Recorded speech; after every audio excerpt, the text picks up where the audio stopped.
information. We have a news roundup for you. It's on the Ben Zion 2020 campaign for the USTP. It's Pavel who's the party secretary, and we have Ben Zion, the candidate. This is really exciting. Straight after Green's whistleblowing scandal. You know what I love about the USTP? We don't have to blow any whistles. There's no scandal. We're just worried about campaign issues. So we're just thinking about campaign issues, and that's what's really exciting. Firstly, Party Secretary Pavel, lovely to see you again. Yes, still thank you. Thank you for having us. I'm glad to be back. Absolutely, and Ben Zion, it's always good to see you back. You're hot on the campaign trail. You've been up to New York, Indeed. Heading off to San Fran. How's it going? It's going great. It's going great, Steele. Some incredible, you're talking about our friend Chad Wilson of the Green Party and his campaign, and he's admired in a lot of these primary palace intrigues and infighting, and we're glad to be putting some of that behind us and going out and shaking people's hands and telling them a little bit about what the Transhumanist-Party stands for. And, because there's an awful lot of people, even in an erudite and incredibly cultured city like New York, there's an awful lot of people who haven't heard very much about ideas around techno progress and life extension. And so just to be able to talk to people and say a few words about the Futurist New Deal and say a few words to them to maybe plant the seed, to get them to start to think about ideas like a longer lifespans for the people of this country, for the people of this planet. This is an incredible opportunity, and I'm glad to be able to be doing that on behalf of all of these fine folks. And I'm glad that people like Pavel and our leadership and the rank and file and all the folks who allowed me to assume this role were willing to let me do this, and have been so incredibly supportive. And we do have a certain responsibility there. We want to see that these techno-progressive goals are being met, and we want to see that we're representing this organization and these ideas in the best way that we can. And last night I met up with an incredible group of guys in New York Biohackers Group, and we sat and we talked about these policy matters, and we talked about some other things that we're interested in, and we were making plans for an appearance at their upcoming conference, which is coming up in June of this year. Very exciting. They're putting together a conference as we speak, and I'm proud to say that Ben Zion 2020 will be one of those headlining acts at that conference, and we're very excited to be working with those guys. So I'll be flying back to New York, not only at the end of this month, but later in 2020 as well. Actually, USDP is going to help organize this conference. So there's going to be a lot of collaboration between biohackers and transhumanists. Yeah, it's a great group of guys, and there is a lot of commonality there. We don't have these people out at the cutting edge of life extension unless we also have a community of folks who are willing to take some chances there, and that is something that biohackers do. And that is something that the citizen science movement, people like Josiah Zahner, they are doing this sort of thing. And this is what we need. Some people in the scientific research community, they look askance at this sort of work. But this is something that builds a real consensus in a country if we have ordinary folks working on scientific projects and a focus on scientism. Because frankly, in the United States, there's a lot more of the opposite. There's a lot more technophobia. There's a lot more low information thinking, and we need to encourage people to think in scientific terms and be working with projects of this kind. And I was so excited to meet the biohackers community, because actually biohackers, they are transhumanists by nature. They push the boundaries of the human body forward. They actually doing the upgrade of human bodies. So there's no difference between the biohackers and transhumanists.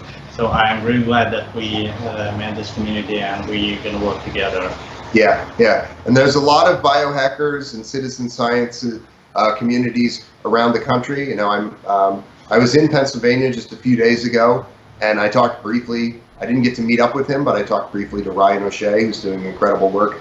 And there's every part of the U.S. has some biohackers who are working on these kinds of things, and these are folks who are willing to take the kinds of risks that we've talked about to advance the scientific community. Things like I have mentioned many times of being a Neuralace participant. I'm interested in being a Neuralace or advanced brain-computer interface patient zero. I'm interested, of course, in working with the Neuralink company, but there's a lot of other competitors doing interesting work. We met last night with our mutual friend Alexei, and we were talking about some of those competitors and maybe getting into some of those labs and talking to people firsthand and talking about how we can integrate some of these technologies into the public face of the United States Transhumanist Party, because we can talk about life extension until we're blue in the face, but if we have some things to show people that would pique their interest, that's something that's going well beyond. That's something that could turn us into a different kind of organization on the national stage. Yeah, absolutely. And, you know, we're lucky to have a party chairman like Gennady Stolyarov II, who's a libertarian and who actually has done some incredible work advocating for the rights of biohackers in his own legislative arena. So, you know, we're lucky in that regard to have somebody who stands up for the rights of biohackers who are, as Pavel points out, transhumanists by nature. That's the exciting thing about transhumanism, is humans being humans is essentially transhumanist anyway. But these guys are the explorers. They're putting themselves right out on the edge of that transhumanist experience, and actively pushing the boundaries of what humanity and what humans can do. Ben Zion, you're very brave, but saying you'd like to participate in a Neuralace, Neuralink type experiment. Yes, there are competitors, and that's actually the really good thing about Elon Musk's celebrity, because even though it's not his primary focus, when you think of Elon Musk, you think of probably SpaceX or Tesla. You don't really think about Solar City. You don't really think about the Boring Company, which is only an extension of Tesla anyway. You don't really think about Neuralace or Neuralink, but just by the nature that he has it as a side project. Mark Zuckerberg has his sort of own projects going on, and it's probably more famous in some ways. But because of that stature of celebrity that Elon Musk has, it really resonates with the participants, and throws down that this is something incredible, and it's driven out of a fear with Elon. Elon is scared of AI. He's scared of superintelligence. He's scared of AI takeoff in a negative direction, and I think it is a legitimate concern. It's something that we talk about here a lot on this show, and it's something that we have to all be aware of and cognizant of. But it's something that's, I think might be inevitable. So let's start working out ways to have a good, safe, benevolent singularity, something that we can work with the AI, that we could work, something that could enhance us and enhance it. Yes, indeed. That's what we want. That's the solutions that the USTP is putting forward. That's the ideas that we're putting forward that nobody else is putting forward. I just talked to Chad Wilson of the Green Party, who's now running for president himself, and he's trying to reform corruption and scandals inside the Greens Party. And I said to him, are you guys having any transhumanist conversations? And he said, no. I said, a list of technologies. He said, no, we're not having any of these conversations. These conversations aren't even floated. Why? Because the US Transhumanist Party is having these conversations, because we're forward-thinking people. And as people realize the gravity of some of these changing technologies and how that will impact them, they will have to either start having those conversations within their own parties or be left out in the dust. someone like Ben Zion here, Ben Zion 2020, if you want to know about these technologies and how they're going to have a massive impact on you and your life and how we can navigate the future, you need to rally behind Ben Zion 2020, and you need to go and talk to people like Ben Zion 2020 and get on board with that campaign. In saying, yes. It's really good that you're visiting these biohackers. Tell us a little bit more about the connections you've made in this realm. Yes, yes. Well, I was going to mention also. We were talking a moment ago about you were talking about the Musk organization, and it came up in a conversation at this cocktail party after an event a few nights ago, the Cato Institute Race for Space, which I enjoyed getting to the Cato Institute. They're not an organization that I always agree on and everything, but as far as the space race is concerned, I was pleased to be invited to that event. And we had a really nice time. And you were mentioning the Musk organization, and that very day, Elon Musk had done something that he hadn't done before, which is tweeting through this new network, the Starlink system, this system of satellites that we've described a few times, that is going to be beaming low-cost Wi-Fi and data for all. Which I believe is a certain kind of a civil right, a public good that we should pursue. So finally actually seeing some early use of this on the part of this chief executive there. So we can always talk about the electric cars, and we can always talk about these other space companies that he has, but there's a lot of earthbound initiatives besides that are being derived there. And so it was really pleasing to get a chance to go, and I actually met one of the panelists and talked to him quite a while, a young space attorney named Baron Zubo, and he has an initiative that he's working on for cleaning up space junk. So as we know, there's an awful lot of space junk. This is disruptive to near-Earth industrialization and development. It's disruptive to certain kind of space-bound initiatives. And at this time, the legalities are such that the owners of these satellites are the only people who can legally remove them, and yet none of these organizations tend to actually do that. Some of the organizations are defunct, and so it becomes a little unclear.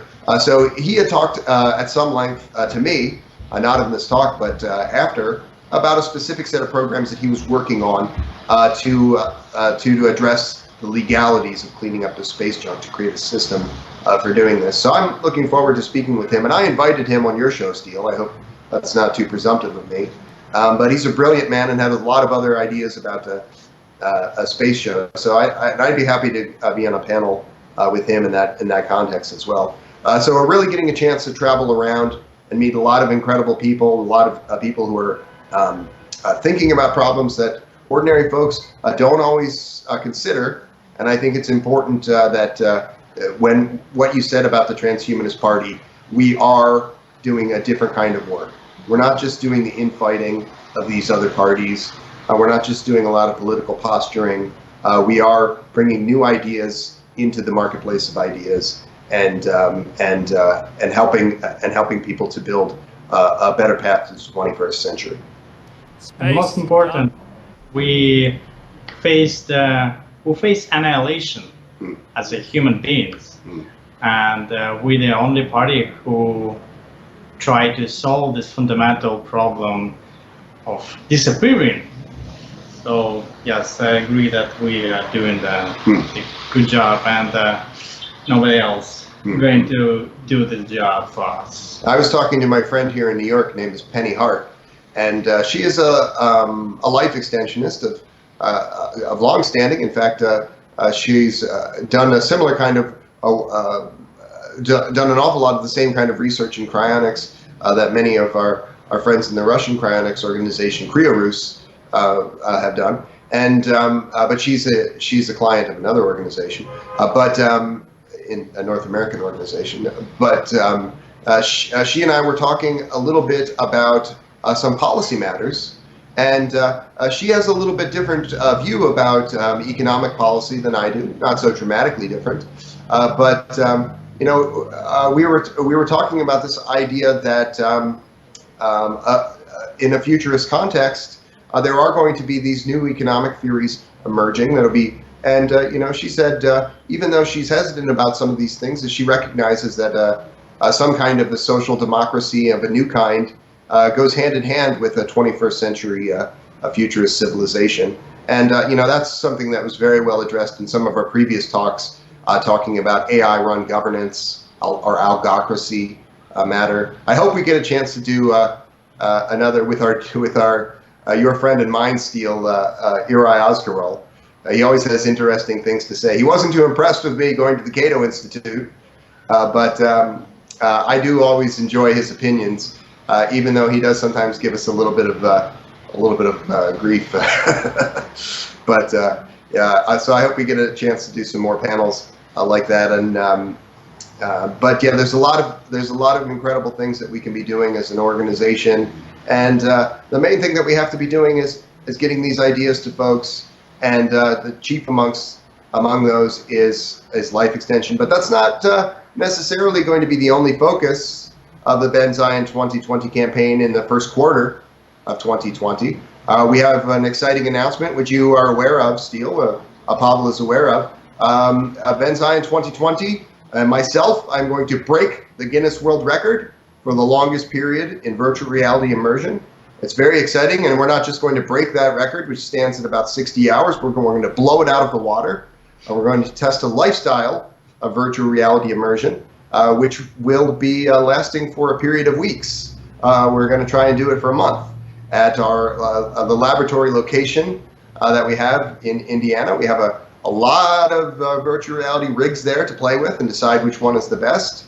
We have an omnidirectional treadmill that I'll be kind of strutting around on. So I'm really looking forward to that. And I want to say to folks, I don't know if I mentioned this to everyone when I said it before, I'm not going to be playing video games so much in that world. I'm going to be conducting interviews and working on a book about this experience.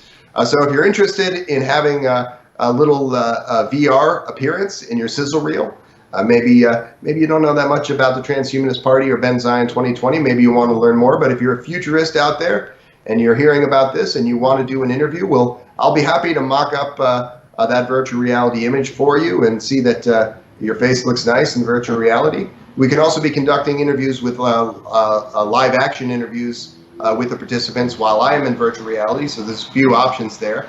But I want to encourage people to be reaching out to me. We already have some great partners. I mentioned the Virtuix Omni folks who are working with us. They are the manufacturers of this omnidirectional treadmill.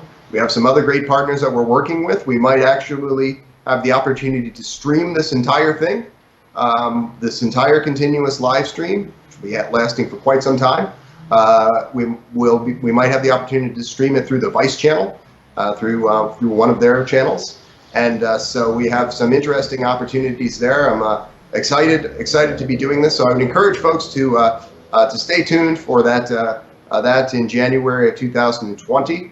The first month of this new decade, we're going to be trying out something new in the form of this virtual reality. And if you want to learn more, you can always feel free to contact me, particularly if you have suggestions for press opportunities or partners in this undertaking. We're looking for more folks like this. Please feel free to contact me. It's easy to remember. It's benzion2020@gmail.com. You should be able to remember that or write it down. And do feel free to stay with us and participate in this campaign as we're moving into this first quarter of 2020 and in our presidential race. Yep, simulated realities, virtual realities are definitely one of the transhumanist core technologies. I know, yeah, this is really exciting, and if a Guinness World Record, that's something that is the creativity that the USTP was looking for. That's the reason that they voted the way they did, because they wanted someone, a leader, somebody who would do something dramatic. And I think a Guinness World Record is shorter as long as that will hold.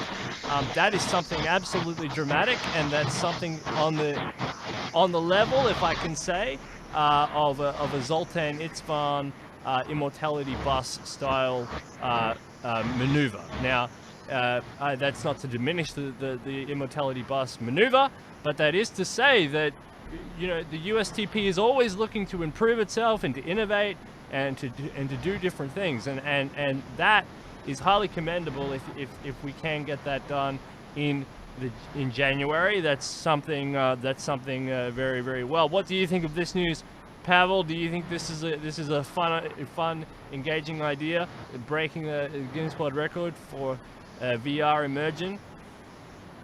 Well, I think it's great. I consider whole culture is virtual, and as a post-human civilization, we will create more and more simulations and to deep dive in more and more rabbit holes. So why not start now? So let's try, let's test equipment, let's test our boundaries, how long we can survive there. But be careful with your body. Let's play some physical active games. Yeah, So, yeah.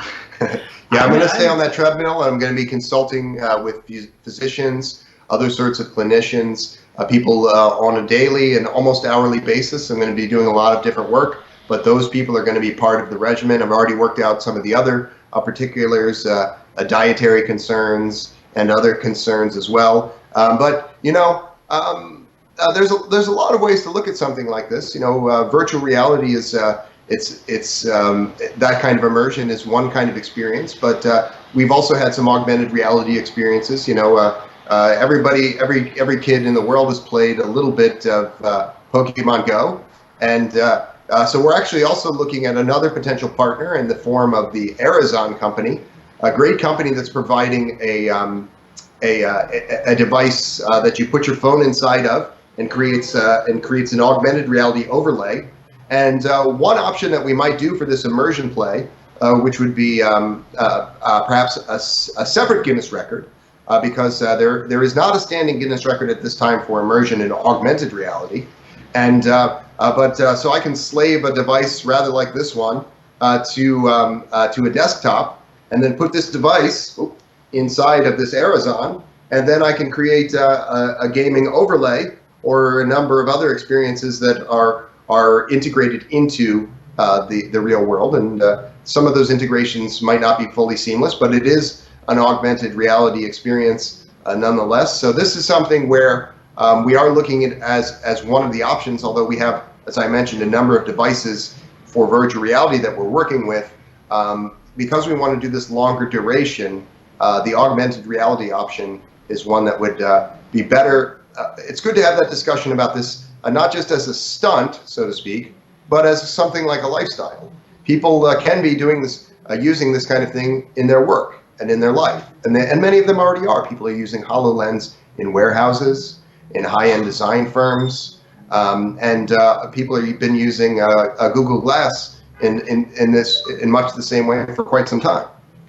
So this is an interesting area that we're looking at as well. And working with the Guinness organization has been interesting so far. We've had some limited dealings with them at this time, but they do work with clients quite closely to help them find the ways to be best beating these challenges. So we want to, if anyone has had any close dealings with Guinness, if anyone has had any experiences with beating a Guinness record, we would like to speak with you and get your insights into that. There's a lot of ways that we want to be able to look at that. So it's very exciting. You can tell I'm kind of sounding almost nervous. I'm excited about this. It's going to be a lot of fun. Yeah, absolutely. I'm looking forward to it as well. Guinness World Records, that's always good, and that's something that can get the people talking. You'll go in a book, it'll be there in history, marked down, and you might even get some mainstream media coverage from that sort of stunt. The MSM loves to lap up easy stories like that. So that would be great promotion. I'm from the USTP, I'm from the United States Transhumanist-Party, and I'm here to break some records. So, no, I think this is a great strategy.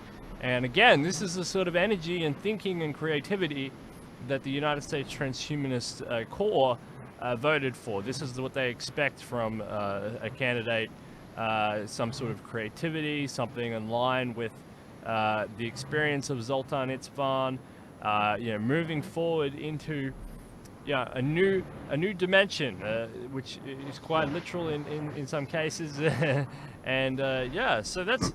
I'm really excited for that. I think the rest of the USTP would be really excited for that. So if you're part of the USTP and you're watching this, you know where to write. Go talk to Ben and say, hey, I've had dealings with the Guinness World Record Foundation. You know how to connect to Matrix. Yeah, absolutely. Let's all help him. Let's all help him achieve this. What about you, Pavel? What records are you breaking? That's interesting question. I would like to break the record, the longest person alive. Yeah, that's a good one. And so far, I'm on a good track. I'm still alive, and I have a long-term plan to stay in that state. Are we talking? Are you talking beating Methuselah? I'm talking about the universe. Yeah. So how long did Methuselah live? Something 800 years. Yeah, we can do that. We can do that. That's something. 960 years. Yeah, transhumanists can do that. Let's be more ambitious. Let's think in scale of the universe. Let's think about billion years. Yeah. We can. Once you get to that 10,000 mark, I don't see why you can't just keep going after that. I mean, a lot of people talk about big numbers like 10,000. Then I'm just like, why would you get to 10,000 and then not be able to go beyond that? I mean, it doesn't make much sense to me. Like, it feels like with technology curving up, like, what? I mean, just go to Alpha Centauri if you start to run out of, I don't know. But yeah, that I don't get. I think it seems like there would be a limit, and then if you can break through that limit, it's unlimited after that. It's all based on external factors, whether or not your planet survives, and that's why we're environmentalists, because again, we're symbiotic with nature, and we need to do the best we can for nature, so that we can survive and all of that stuff. So that's really good. Yes, when we're going to build the sphere of Dyson, we don't want to decrease mass around the solar system.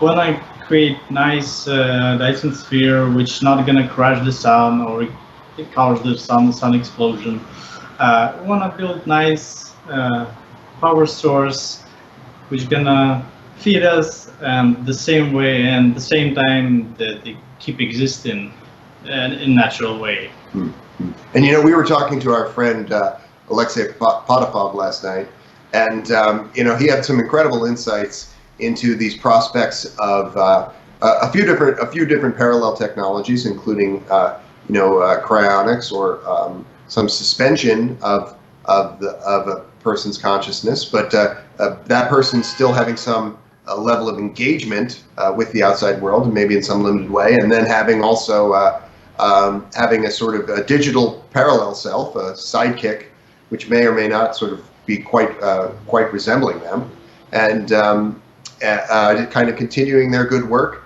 in the world. And there's an awful lot of ways in which we can be working towards a digital and physical immortality, and these are not strange prospects, I think, to all of us. But we want to certainly be reaching folks in the larger world and here in the United States, talking about these prospects of physical life extension and how they could be affected in the coming years by this technology, because it makes a big difference.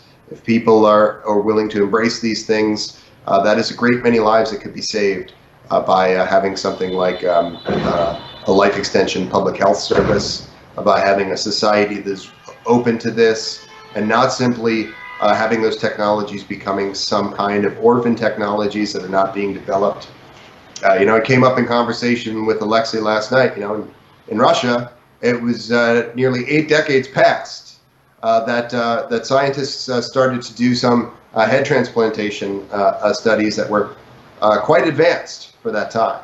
And maybe people view this sort of thing as macabre, but if we had been able to put aside the idea that this is something macabre or ugly or frightening, this kind of technology could be used to advance some of these life extension goals. And I do believe that if people had embraced this kind of set of ideas at that time, we would be much further along in the kind of business that some of the folks that we like to talk to with physical life extension or cryonics, because these are parallel technologies there. So we want to always be thinking in terms of outcomes and public good, and not always just in terms of the optics of things and how it might make people feel, but in what it can actually do for all of us and for our civilization. And I think that the technology is there, it's here, but the organizations like FDA, for example, the artificial hearts, the FDA just block all the progress on that. On that direction. Yes. But the technology is there. It was developed long time ago, and it was developed, tested, so we can just use it. But because of the bureaucrats, so many people died. Yes. Because of the bureaucrats. Yes, it's not just about people having public interest in the subject. It is also about being willing to challenge these institutions and the techno sluggishness of these institutions. There's an awful lot of people in this country who would describe themselves as out and out progressives, but they're not too interested in challenging the FDA. They're not too interested in changing some of these things. So they're not really what I would consider to be very goal-oriented progressives. And that is why I am techno-progressive. It is why I have worked so hard, and also with many of these people, on the Futurist New Deal for something that would be a set of policies that would set the stage for a life extension civilization and a life extension public health service, and ultimately moving us in that direction and challenging some of these institutions, and particularly the FDA as it relates to advancing these technologies to the public is very important. Yep, absolutely, and Pavel, I agree with you that there are a lot of old technologies that are just sitting in stasis. They're sitting in storage, essentially, either behind patent walls or by bureaucratic lines, and we're not allowed to access them, improve them, or on them, or whatever. And/or they're disruptive technologies that are holding back industries that profit from death, essentially. There's a big industry in death. There's a lot of money to be made out of death, and sort of this funnel that the more people you can kill, the more money you can make. So until that economic incentive disappears for killing people en masse, well, then you're not going to have some or of these... keep people sick. Yeah. And I think, and I've been thinking about, I want to do another interview with Dr. Bill Andrews, because I was very tired at that time. But I've been thinking about the amount of, because I was thinking about his statement about the FDA, and I don't want to repeat it because I don't want to spread that. I know that he said that, and what he said is up to him. But his statement was quite direct and profound and confronting in a way.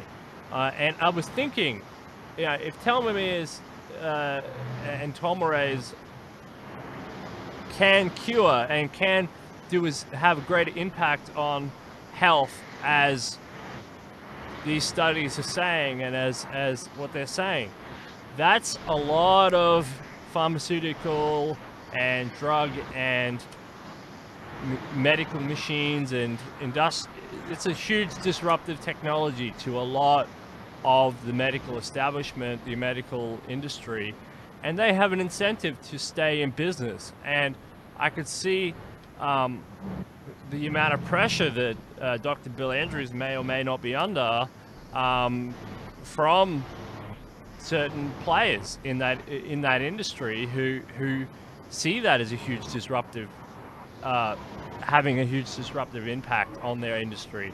Again, it's this economic incentive is oriented in the incorrect direction, thanks to partly to our industrial system, partly to our medical system, partly to our economic system, partly to our political system, partly to the way that all interplays. But there's a big disruptive measure there, and yes, I agree that some of these. Steele, I don't mean to step on your line there, but I have an exciting announcement. It just came through just moments ago. A friend of mine, a ranking officer in the UK Transhumanist-Party, that's just popped up a moment ago. He's announced to me that the Daily Mail, a newspaper in the UK, is taking an interest in the USTP presidential campaign, and particularly in this virtual reality immersion. So this information, they've asked for a little more information on to pass on to their technology sector in their paper. So there's a very real chance that you'll be hearing about the amazing virtual boy in the form of this virtual reality Guinness Book record very soon in this big UK newspaper. So very excited to announce that. The Daily Mail is one of the largest read in the world. It's huge. Yeah, so that's fantastic. And we were literally just saying that hopefully he gets some mainstream media attention out of this. And again, this is what the USTP voters were voting for. They wanted creative thinking on this sort of stuff, something in line with the Zoltan Itzvan media event. That can get the USTP out there and the brand and the ideas out into the mainstream consciousness. So, we thank you very much for your service there, Ben. You've done a great job. Thank you, party chairman, for Gennady Stolyarov II for all your hard work as well. And thank you, party secretary Pavel Ilin, for staying, well and true, because it's things like this that are so exciting that can break out the ideas, break the USTP out into a more mainstream format that is so desperately needed in this time. We were talking about telomerase and telomeres. Maybe we can break this information out as well. I was just saying it's a disruptive industry, but really, if you want to do it, and I think I understand why Dr. Bill Andrews wants to go on something like the equivalent of Joe Rogan, and if you can do this, Ben, if you're in the Guinness World Record, Ben, there is no stopping you from going onto a Joe Rogan type platform where you're going to get that million views or whatever that you need, right? So so that's great news. That's what we want. But I think I understand why someone like Dr. Bill Andrews needs that platform in order to advance against this establishment, advance against some of these industries, because they're not prevention industries. They're Band-Aid industries. And when you're in the Band-Aid industry, you don't want to stop the cuts, because when the cut stops, you dry up yourself. So, well done, Ben. That's very exciting. Let's get on the phone with London, and let's get into that paper, and let's keep pushing this forward. Are you very excited about that news, Pavel? Quite excited. I'm excited about any media coverage of transhumanism, of transhumanists, or any emerging technologies in transhumanist context. And I want to say something else. This is something I've been putting out the word to folks like my friend Thomas of the UK organization I mentioned, and he was kind enough to mention this Guinness record to these people and be putting that out there. And we might have different ideas about policy matters. We might have different ideas about how to run an organization. You might feel that you have some allegiance to another political party, but if you are a futurist, if you are a techno-optimist minded person, I would say get in touch with us and take a little risk on behalf of our collective future. Be willing to reach out to these kind of folks in your Rolodex. These kind of folks in the media or in these with these possible synergies in the form of these corporate partners and so forth, because we're all in this together. We're all fighting for this these things like life extension. Even though this virtual reality Guinness record doesn't relate so directly to life extension, it's something that we can use to advance all of these discussions in a very real way. And that's not just something that I can do by myself. This campaign organization, there's a lot of good folks working on it, but all of those people, it's a volunteer organization. People are doing what they can when they can. So we need a lot more folks to be able to open up their hearts, open up their minds, take a little bit of time. It doesn't take so much time to reach out to your friend and say, yes, we're doing this campaign is really interesting. We're doing this Guinness record. We're trying to advance these particular set of issues. Please reach out to Ben Zion at benzion2020@gmail.com and continue that discussion. And yes, I want to encourage I'm sorry, still. No, go on. Yes, I want to encourage all transhumanists to get in contact with BAN, with the Transhumanist-Party, because we try to build the future, not some abstract future for some imaginary generations, but future, it's ours, it's your future. So take it. Yep, absolutely. Very inspiring. Yeah, take it, grab it and run with it, and you can improve your own life and the life of even at this point whoever's around you and future unborn generations as well. We can do this if we work together. Now it doesn't just mean you can do it in isolation. This is why the U.S. Transhumanist Party exists. It exists because you need to have a collective in order to achieve anything. I'm sorry, libertarians, but the world is made up of people. I'm sorry, that's just the truth. There's 7 billion people out there. That means there's... It's not just money, is it? Yeah, well, it's not just made up of individuals. And even if you think that way, that it's just made up of individuals all acting in their own self-interest. But well, that's not entirely true, because there's lots of people who act in groups and actually think actively in groups. So even if you think that that's a self-interest, that's incorrect, because sometimes those groups become so intense they form into parties or corporations or entities or community groups or whatever. The world is made up of people acting in their self-interest and collective groups. We have to all work together, and the U.S. Transhumanist Party is one of those collective groups where it's been set up in such a way that it's incredibly powerful if we can utilize this resource, and we need as many people on board as possible. Det Nation is mainstreaming transhumanism, so when I hear news about transhumanism going in the UK, I'm very excited. But at the same time, you want to convert that media attention and that activity into members. So go and sign up to the U.S. Transhumanist Party, because by your signing up and your active participation, and by putting pen to paper, and by engaging ideas, and by bringing whatever skills you have, or skill sets, or technologies, or your voice, or your organizational skills, or your contacts, or your resources, whatever you can do to bring to the USTP, you're impacting the world 10, 20, 30, 40 times than any other party will ever allow you to impact the world, because of the core values of the Very USTP. true. Yeah, and by participating in the in the Futurist New Deal, in the organization of the Futurist New Deal and the Ben Zion 2020 campaign, you can have a much bigger influence on these discussions than you would in your policy clubs in the Democratic or Republican parties.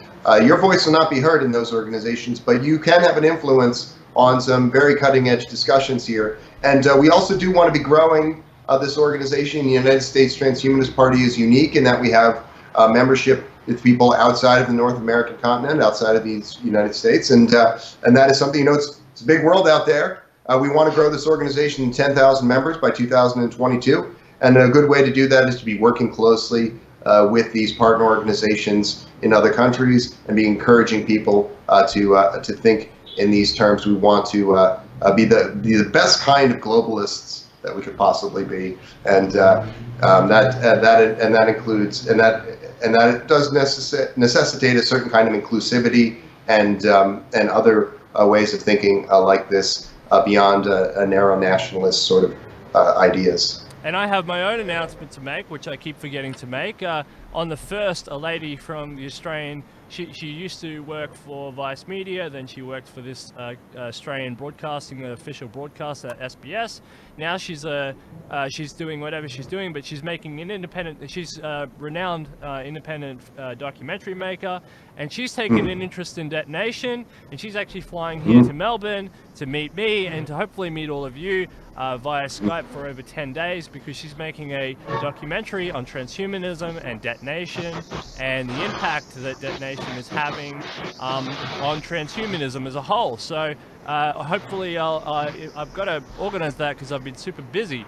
But that's my own announcement that we're all going to have a documentary made by an incredible, award-winning independent filmmaker here in Australia. She's going to be a great asset to that. So that's kind of cool, because you'll get to see the things from my perspective as well, on how I see the USTP and how I see transhumanism, and how we can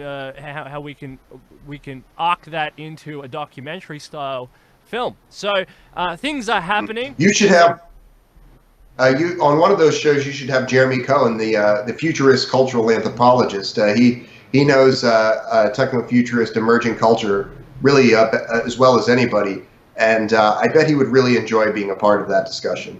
But wow, that's such exciting news. This is just the kind of thing that we all want to be doing, and that's an incredible announcement, Steele. That's really a happy announcement. Yes, and still, I would recommend you to contact Anya Bernstein. She's in New York. She's an anthropologist who studied transhumanist communities. Mm-hmm. So it seems like very close the domain of interest. So I think you can do something good of it. Yeah, we'll write her name down. Yeah, I'd like to.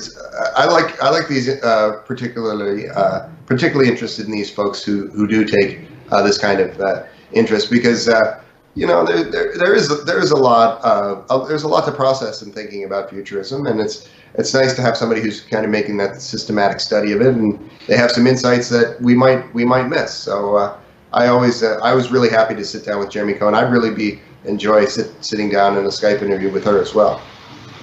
Yeah, great. I love anthropologists. Anthropologists are great people to talk to. They know a lot about those human groups that we're talking about, and why humans do what humans do. Humans are an interesting creature. They're a funny creature, and it's hard to get your head around them. But absolutely, I'd love to talk to her about that. Any active discussion is interesting. So I will have to inform. This is the news update for. So I guess it's out on the USTP news now. So yeah, so everybody, that's happening as well. So so this is really exciting. So we've got Ben out there running around campaigning, which is fantastic. Going for a Guinness World Record. We've got Daily Mail now talking about stuff. We've got the leadership. Strong with Gennady and the leadership doing their thing. Pavel. Pavel, by the way, I was thinking about a technology that maybe a mutual technology that we would both like.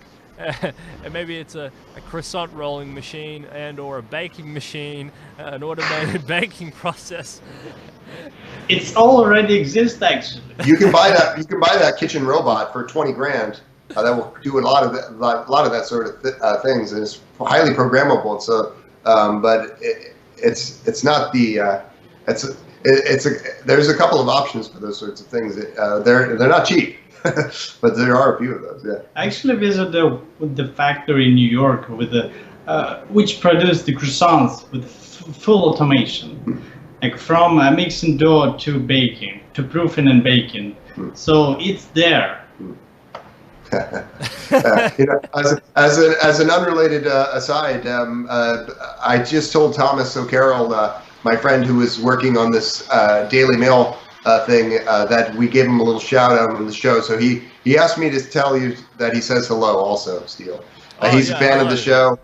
And we have a lot of fans in other parts of the world, and you are building a wonderful base. Every techno-futurist who's worth their salt needs to watch the Steel Archer show.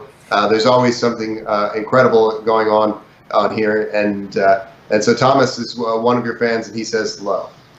Hi, Thomas, and thank you for joining us from the UK, London, where David Wood is. He's a great guy as well. I really enjoyed trying to get him back on the show. He's doing fantastic work there in the UK, building out an operation there in the United Kingdom. And we've got Jose Cordero, while we're talking about Europe, down there in Spain, who did really, really well. He says he downplays his 7,000, 5,000 people vote for transhumanist, but I absolutely think that's an amazing achievement on a transhumanist platform.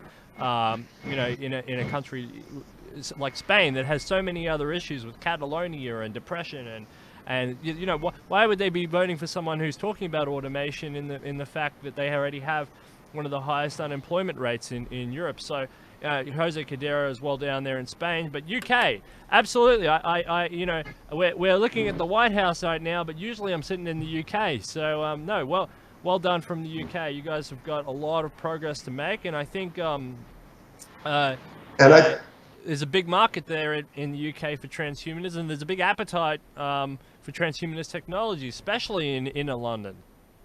Yeah, and I think that futurists here in the United States should honestly take a few plays from the playbook of futurists on the European continent, because these are folks who are very, very devoted to life extension outcomes, and that's become a more central feature of their successes there. And here in the United States, we remain a little bit less focused in certain areas. We want to have some kind of cohesion. It doesn't have to always be everyone coming to the same point on the political compass, but we want to have some kind of orientation towards these particular goals. And when I was looking at this primary, I felt that we were, in a certain sense, at risk for falling away from some of that. And it's something that I again want to say that I admired very much about the Zoltan Nisven campaign, and the way that he got people interested in being oriented toward life extension. And it's something that I want to continue to do. Even if we're working on other kinds of projects, I want to always be encouraging people to think about this particular set of public health outcomes and what we can do to see those come to pass. And that was my other point I was going to make before, is the fact that even if you are doing VR, or you're talking to people at Cato about space, or you're doing something else with some other technologies, people have to remember that Charlie Cam out there is an absolute life extensionist, devout. He's devout, and he's out there always advocating for life extension on behalf of the USTP as the VP. So if you level charges at Ben saying, oh, you're not spending enough time on life extension, please know that the VP, this is a life extension heavy campaign. Okay, this is not, there's not an issue there, and I think Ben's trying to prove that he can diversify, he can talk about the environment, he can talk about space, he can talk about electric cars, and he can talk about other things. But Charlie Cam is always out there every 24 hours a day talking about life extension as being one of the primary goals. So people have to remember that, because we're trying to show that transhumanism is not just about life extension, but it's about all these other things, including and it's going to take a long time to win the world record at winning being the oldest person alive. So I'm not gonna hang around for that one. We gotta think of more things like this VR thing in the meantime, or something a little bit more achievable. Even if it's, we don't want a finished competition. Yeah. Exactly. There's this idea of there's no proven formula. It's not an exact science in trying to have some small effect on the zeitgeist, to have some kind of make some kind of impression in a lot of people's minds. So we have to be open to a lot of different strategies and possibilities. Maybe that thing is primarily focused on life extension. Maybe life extension is sort of an afterthought as a talking point there, but we're focusing on other technologies. We want to do what works to advance futurist ideas and techno-progressive outcomes. We have to be open to different possibilities there. Yep, absolutely. Well, gentlemen, I've got to run. I've got another appointment to go to, and I'm sure you're very busy as well. Ben, you've got campaigning to do. Pavel, you've got party secretarying and other things to do. So, well done on that. But I've got to run on this end. But thank you very much for this news update, the USP news update 30/10/19. Plenty of news in there.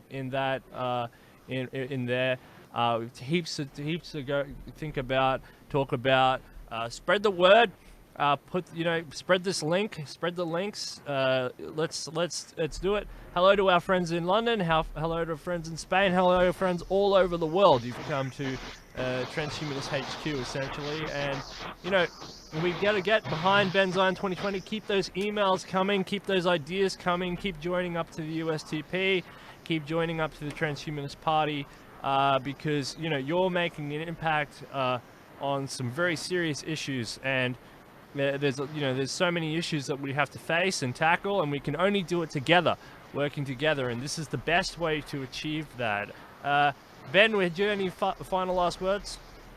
Well, I did want to say this, that I'm going to be going on a Good Place with Ella show just in a few hours. That's starting at 9 p.m. Pacific.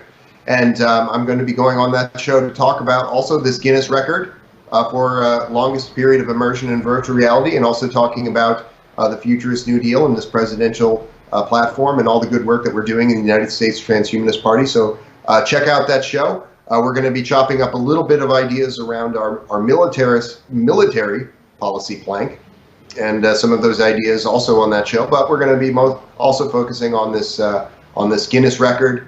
Very exciting times, and so there's always exciting things going on here in Benzyme 2020. There's always even more exciting things going on the Steel Archer Show. So sign up and subscribe to the Steel Archer Show and to the Futurist New Deal podcast, and drop me an email, and let's all keep this conversation going. And finally, sign up Pavel, for US Transhumanist Party. Yeah, and first order of business, sign up for the United States Transhumanist Party. There's no dues, and we need your support. We got to grow this organization. We have 2,000 people. We want to quintuple that figure to 10,000 people in the next 2.5 years. That is what we're wanting to do. So that is on you folks. You got to sign up, and you got to reach out to us. And you can just sign up. You can also just say hello to Gennady. You can say hello to Pavel and myself, and get involved that way, and see what you want to be doing. There's a lot of ways to approach this sort of thing, but signing up and joining the United States Transhumanist Party is a great first step. Pavel, what was your final words or final comments? Join and let's keep partying. I almost want. It reminds me of old Mr. Holsopple's "Welcome to the party." It's kind of true, right? Welcome to the party, Yeah. Mr. Holsopple. We need you to invite the people into and say, "Welcome to the party." So no, it's true. Yes, And Mr. Holsopple. Yeah, I like those short. I did like those short campaign slogans. See, my campaign slogan was a little bit of a mouthful. Radical life extension is closer than you think. Some folks with the short, they say brevity is the soul of wit, and Charlie's a witty guy. Charlie, if you're out there, buddy, give me a call, because I still want to be talking more about what we're working on together, and figuring out this policy plank for these philanthropic undertakings and good work that you're doing. So I hope we get a chance to talk. Project 222 is really, really vital, really important, and we want to keep that within. And thanks to everybody else, Taft. Yeah, it's right down there. You can see it. Spectrum and Project 222 and Tom Ross. Building the future is most exciting and fun job in the world. So let's do it. Yeah, All yeah. right, Some folks, in this city of New York, it's a beautiful city, but you see a lot of folks, they're really deep in the rat race. And thinking a little bit of discussion with folks who are futurists could be just the breath of fresh air that some of these folks might need. Absolutely. All right. Well, thank you very much, Benzion 2020 and Pavel, Secretary. You're doing a great job. Thanks for looking after Ben while he's on his New York leg. Thank you, Dr. Dan Elton, for looking after him on his Washington leg. And all the best getting over to San Francisco safely and doing all you can over there. Thank you very much, gentlemen. That's Detonation, Thanks, fellas. where we're Thanks, mainstreaming Phil. transhumanism and we're putting death out of business.